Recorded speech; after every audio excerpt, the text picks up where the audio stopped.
Welcome back. I'm so glad to have you. Last time, we heard about Jonathan's brave adventure when he and his armor-bearer took on the Philistine camp of thousands of soldiers. They slaughtered the Philistines right and left, so that their enemies became afraid and shook in their shoes. When the rest of the Israelite army finally decided to join the battle, Saul told his men, "Anyone who eats today will be cursed until I am avenged of my enemies. Now let's go kill some Philistines."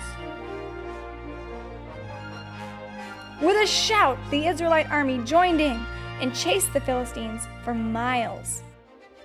Everything was going excellently. Every Philistine soldier was either dead or running for his life. But the Israelite men began to get very weary, tired, and weak since they weren't allowed to eat anything.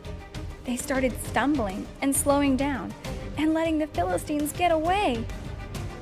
As the Israelites were running through the forest, chasing the Philistines, they came to a place where there was a huge beehive dripping honey on the ground. And oh, it looked so good and tasty for all those hungry, tired soldiers. There would have been plenty for everyone, but none of them would dare touch it because of King Saul's curse on anyone who ate.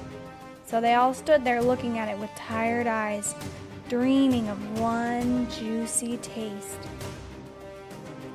When Jonathan got there, he brushed right past his drooling soldiers and dipped the tip of his rod into the honey and tasted it. It was delicious. He was tired too, and when he tasted the honey, he felt it give his body strength, and a new light came into his eyes. He could keep fighting the Philistines for hours now. "Hey, you can't eat that," said the people. "Your father told us that if we ate anything today, we would be cursed." "What?" said Jonathan. "My father has made a big mistake. Look how refreshed I am from eating this honey. What if we all had been allowed to eat today? We would have achieved so much more, and there would be even greater victory over the Philistines. What a shame it is that my father made such an oath." The people had chased the Philistines for hours and hours. They were so weak and so faint and so tired that they couldn't go any more. So they started eating anything they could find. They were so hungry they didn't even cook the food they found. They just ate meat raw, which was against God's law and totally disgusting. When somebody told Saul what was happening, he said, "Make a memorial. You all have sinned. Come, bring all that meat here and we'll cook it and have a feast together." So all the people brought their meats and foods and cooked them there with King Saul, and they had a feast to celebrate the victory over the Philistines. Slowly, the Israelites began to be refreshed, and they wanted to keep chasing their enemies. So Saul said, "Let's go down by night in the dark, and we'll attack them again." "Yeah, that's a great idea. Let's do it," said the people.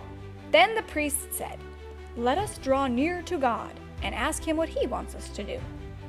So Saul asked God if they should attack by night or not. But God didn't answer him. It was quiet. "Why is God not answering?" Saul wondered. "Somebody must have sinned today," he thought. "Who sinned?" he growled at the people. "God is not answering us, so somebody must have sinned. Confess!" But no one answered him. So King Saul said, "Okay, you people will be on one side, and Jonathan and I will be on the other side. Whoever sinned will die, even if it is Jonathan, my son." So they cast lots, and Saul said, "God, show us who has sinned and who is perfect before you." And the lot fell to Saul and Jonathan. But the people were free. I think they all breathed a sigh of relief. Then they cast lots between Saul and Jonathan, and Jonathan was taken. "What did you do?" accused Saul. "I tasted a little honey on the tip of my rod, so now I must die?" asked Jonathan. "You will surely die, my son," Saul spat out. "I told everyone they couldn't eat, and you ate. God kill me if I don't kill you." Wait a minute. Hold on. What? Said the people. No. Jonathan is the one who saved us today from the Philistines. He will not die. He is our hero. Not one hair shall fall from his head, for today he worked closely with God. So the people ransomed Jonathan, and his life was spared. Is that a wild story or what? Saul was one crazy king, ready to kill his own son and the very hero that saved the nation. But God looked out for Jonathan and spared his life. Well, I'm already looking forward to the next time. We'll see you soon. Bye-bye.